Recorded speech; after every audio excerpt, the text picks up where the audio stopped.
Сәлеметсіздер ма? Қазақстан елі, қазақ елі, жерім, елім, халқым деп, қазақ елін, жерін, халқым деп сүйетін азаматтарға жалынды сәлем Ақтау қаласынан.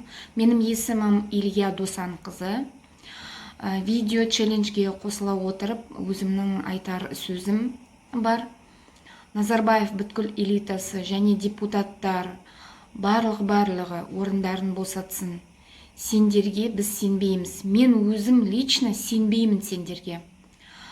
Қазақ халқым, сендерге тілейтінім ояныңдар, ұйықтамаңдар, видео челленджге қосылыңдар. Алаңға шыға алмайтын болсаңдар, қорқатын болсаңдар, хотя бы видео түсіріп жіберіңдер.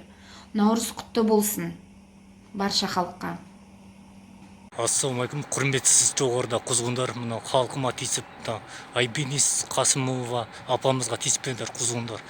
Ана қараңғы дүниеге кіргенде өкініп қалмаңдар құзғындар. Мына өмірде тайраңдап жүрген шығарсыңдар. Ертең өкініп қалмаңдар құзғындар.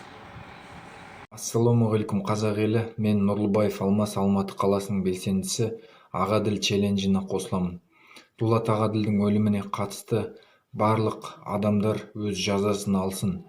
Дулат Ағаділдің отбасына асыраушысынан айырылуына байланысты 100 мың ақш долларында көмек берілсін. Дулат Ағаділдің отбасына 5 бөлмелі пәтер берілсін.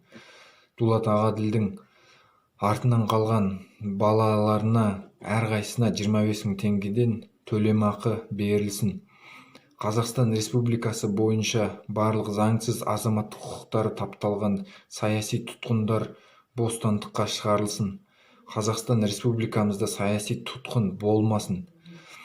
Еліміздегі орнаған карантиндік режимге байланысты барлық қазақстандықтарға 50 мың теңгеден көмек көрсетілсін. Барлық қазақстандықтарға тегін барлық аптекадан, медициналық орталықтардан маскалар мен антисептиктер берілсін. Медициналық қызметтер тегін көрсетілсін. Осы челленджді жалғастыруларыңызды сұраймын. Алға көше партиясы, алға Қазақстан. Сәлеметсіздер ме, құрметті қазақстандықтар. Мен Алматы облысы Талғар ауданының тұрғыны Құсайынова Орынгүл Даниелқызы. Мен көше партиясының бастаған челленджіне қосыламын. Қосылмас бұрын өзімнің конституциялық құқықтарымды айта кетейін. Қазақстан Республикасының Конституциясының 1 тармағында Қазақстан Республикасы өзін демократиялық, зайырлы, құқықтық және әлеуметтік мемлекет ретінде орнықтырады. Оның ең қымбат қазынасы адамның өмірі, құқықтары мен бостандықтары деп жазылған. 20 бап 1 тармақ. Сөз бен шығармашылық еркіндігіне кепілдік беріледі, цензураға тыйым салынады. 20 бап 2 тармақ. Әркімнің заң жүзінде тыйым салынбаған кез келген тәсілмен еркін ақпарат алуға және ақпаратты таратуға құқығы бар. Қазақстан Республикасы мемлекеттік құпиясы болып табылатын мәліметтер тізбегі заңмен белгіленеді.